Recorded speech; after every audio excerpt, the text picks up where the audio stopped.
अस्सलाम वालेकुम वरहमतुल्लाह। I hope कि आप सब ठीक होंगे। यार आज की वीडियो पोलैंड वर्क परमिट के बारे में, क्योंकि पिछली वीडियो के अंदर और उसके बाद भी जो है ना एक बंदा मुझे बार बार कह रहा था पोलैंड के ऊपर वीडियो बनाए, और उसने नंबर मुझे सेंड किया, दुबई का नंबर था। मैंने उसके साथ, वो पोलैंड का वर्क परमिट का काम करता है, तो मैंने उनके साथ बात की। बात कर कर मैं आपके साथ A to Z information share करता हूँ।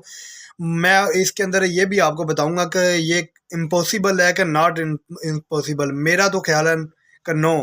मैं बताता हूँ आपको कि उसके साथ मैंने उसको कॉल की, उसने कॉल नहीं उठाई, और उसने वापस मुझे कॉल की। वापस कॉल करने के बाद मेरी उसके साथ बात की। मैंने सलाम लेने के बाद मैंने उनसे पूछा कि आप पोलैंड का वर्क परमिट जो है ना कितना टाइम लगता है। उन्होंने बोला कि 2 मंथ का टाइम है, 2 मंथ के अंदर अंदर। मैंने कहा वर्क परमिट आएगा 2 मंथ के, या 2 मंथ के अंदर वीज़ा लगेगा? उन्होंने बोला नहीं, 2 मंथ के अंदर वीज़ा लगेगा या वीज़ा रिजेक्ट होगा। मैंने कहा ठीक हो गया। मैंने कहा वर्क परमिट कितनी देर में? उन्होंने बोला वर्क परमिट 1 मंथ के अंदर आपका वर्क परमिट आएगा, और ऑफर लेटर, ये सारा प्रोसीजर जो है हम आपको एम्बेसी में भेजेंगे। एम्बेसी में अगर आपका इंटरव्यू पास हो जाता है, वीज़ा लग जाता है, वो आपको आपके ऊपर सेटिस्फाई हो जाते हैं, तो आपका जो है ना इंटरव्यू होने के बाद वीज़ा लग गया, तो फिर आपने बाकी पेमेंट करनी है। अगर वीज़ा नहीं लगता तो फिर हम आपको पेमेंट रिटर्न करेंगे। तो मैंने उनसे पूछा कि पेमेंट कितनी है। उन्होंने बोला कि पेमेंट है 22,000 दरम। मैंने कहा ठीक हो गया, 22,000 दरम। उन्होंने बोला कि, मैंने कहा अगर एडवांस कितनी है? उन्होंने बोला एडवांस 5,000 दरम है। यार आप बात एक समझे, तो टाइम भी 2 मंथ का ले रहा है। ऐसे ऐसे बंदे हैं जिन्हों का यकीन करे कि मैंने उनके साथ, मुझे जो मेन जो उस भाई के ऊपर शक हुआ वो ये हुआ। उन्होंने बोला कि पाकिस्तान में भी हमारा, दुबई में हमारी रजिस्टर्ड है, लेकिन बात ये है कि हम ये, मैंने कहा एम्बेसी की फ़ीस पोलैंड की किसने देनी है? बोलता है वो भी हमने देनी है। तो मैंने कहा अगर वीज़ा रिजेक्ट होता तो वो फ़ीस नहीं ज़ाया होगी? कहता नहीं, वो फ़ीस नहीं ज़ाया होगी, वो हमारा जो है ना आगे पोलैंड के अंदर हमारा कॉन्ट्रैक्ट चल रहा है, वो कंपनी की सारी ज़िम्मेदारी। अगर कंपनी को यार इतनी कौन सी आपके ऊपर वो इतना खर्चा आपके ऊपर वेस्ट करेगा? एम्बेसी की फ़ीस भी वो आपकी पे करे। अगर आपका वीज़ा रिजेक्ट होता है तो आपको जो है ना वो भी फ़ीस जो है ना आपकी काटेंगे नहीं। तो ये आप कैसे इम्पॉसिबल है? Not impossible. मैं और एक और बात बताऊं, कतर के ये बंदे कतर से भी कर रहे हैं और दुबई से भी कर रहे हैं। और फिर इस बंदे, मैंने कहा इसके अलावा कोई और वीज़ा रेशो? उन्होंने बोला पुर्तगाल का है, 13,000 दरम में हम करते हैं। मैंने कहा उसका एडवांस, उसका भी एडवांस 5,000 था। मैंने कहा ये आप रिटर्न, कहते हैं बैंक से ट्रांसफ़र आप करेंगे? तो मैंने कहा प्रूफ, कहते हैं प्रूफ यही होगा बैंक से ट्रांसफ़र। मैंने कहा ठीक है, वो तो यार वो बाद में समझ आता है, लेकिन बात ये है कि मुझे नहीं लगता कि जिस तरह ये काम बता रहे हैं कि इस तरह काम हो।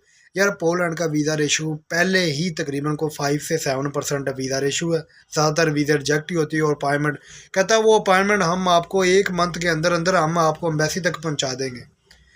20-25 दिन के अंदर वर्क परमिट आ जाएगा, फाइल सारी कुछ रेडी होने के बाद हम एम्बेसी में आपको 1 मंथ, यानी कि 2 मंथ के अंदर अंदर हम आपको वीज़ा आपके हाथ में देंगे। किस तरह देंगे यार? इसलिए मेरी आप सब भाइयों से दरख्वास्त है, मेरा ये मेन वीडियो बनाने का मकसद यही था कि आप किसी को भी अगर एडवांस पेमेंट देते हैं, 1 लाख से ऊपर पेमेंट मत दिया करें। एडवांस पेमेंट का मतलब सिर्फ जस्ट इतना होता है कि आपकी सिक्योरिटी, कि यानी कि कल आपका वर्क परमिट आए और आप ना जाएं, तो फिर जो है ना कंपनी को नुकसान होता है।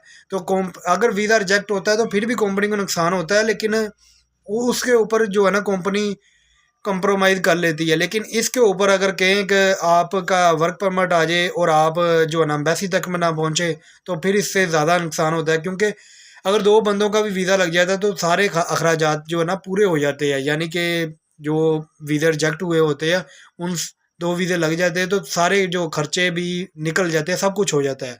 वीज़े लगते हैं, इसमें कोई शक नहीं है, लेकिन आप सोच समझ के करें, ख़ास करके कतर और दुबई वाले। और जो पाकिस्तान वाले हैं, पाकिस्तान में रहने वाले जो है ना वो वैसे ही बहुत होशियार है, क्योंकि उनके पास पैसे, सरफे के पैसे है। वो पैसा इस्तेमाल करने से पहले जो है ना बड़ी तहकीक करते हैं, और लास्ट में ये होता है कि वो फ्रॉडिये के ही हाथे चढ़ते हैं। तो इसलिए जो है ना आप इतनी भी तहकीक मत किया करें कि आप जो है ना गलत को पहचानने में ही देर कर दें।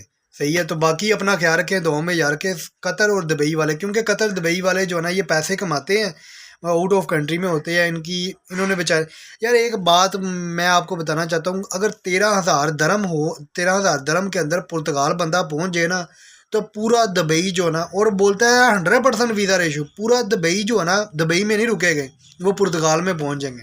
समझते बात? तो इसलिए इन चोरों और डाकुओं से बचें।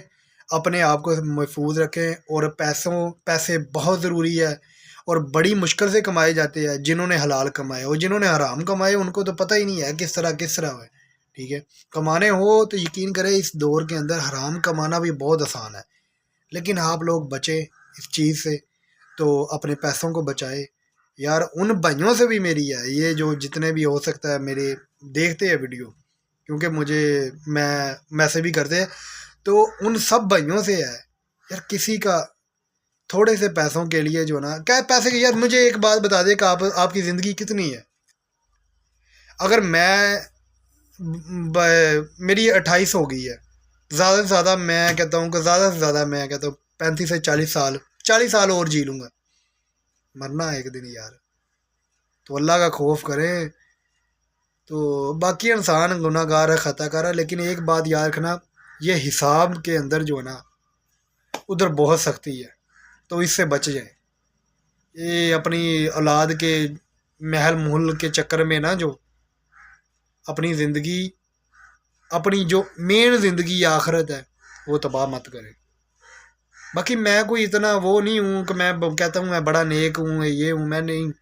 लेकिन मेरी ज़ात से मेरी कोशिश होती है कि मेरी ज़ात से किसी को नुकसान ना हो, 1 रुपये का भी।